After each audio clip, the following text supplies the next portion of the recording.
उदयपुर की धरती से एक ऐसी कहानी सामने आई है जो सिर्फ खबर नहीं बल्कि एक जिंदा चमत्कार है।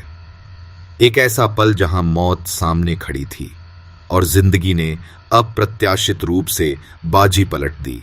राजस्थान के उदयपुर जिले के लौसिंग गांव की यह घटना किसी फिल्मी सीन से कम नहीं लगती। एक किसान, एक तेंदुआ और फिर अचानक आसमान से उतरती हुई वानर सेना।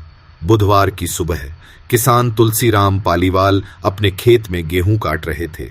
हल्की धूप, खेतों की खुशबू, सब कुछ सामान्य था, लेकिन उन्हें क्या पता था कि झाड़ियों के पीछे एक खूंखार शिकारी उनकी हर हरकत पर नजर गड़ाए बैठा है।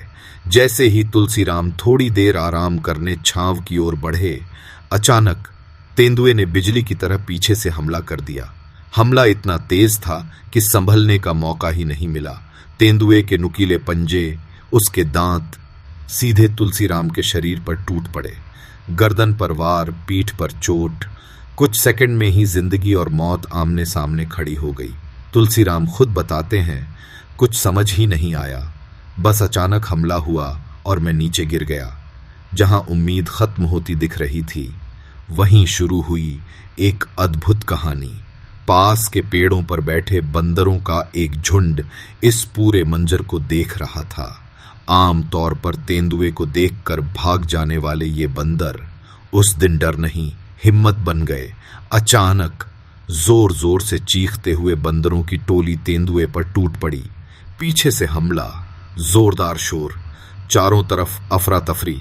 तेंदुआ घबरा गया और अगले ही पल उसने तुलसीराम को छोड़ दिया और जंगल की ओर भाग गया।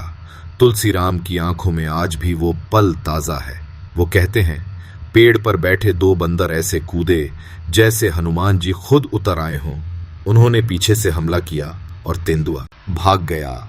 सच में जिससे डरने की उम्मीद थी, वही उस दिन रक्षक बन गए। ग्रामीणों ने तुरंत मौके पर पहुंचकर तुलसीराम को अस्पताल पहुंचाया।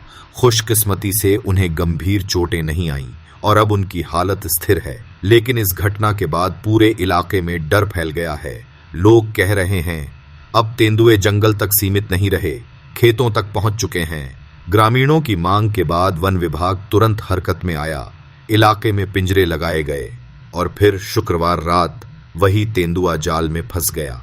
अब उसे सुरक्षित स्थान पर शिफ्ट किया जा रहा है। यह घटना सिर्फ एक हादसा नहीं बल्कि एक गहरी सीख है। कभी कभी प्रकृति खुद संतुलन बनाती है, मदद वहां से मिलती है जहां से उम्मीद भी नहीं होती, और कभी कभी बंदर भी देवदूत बन जाते हैं।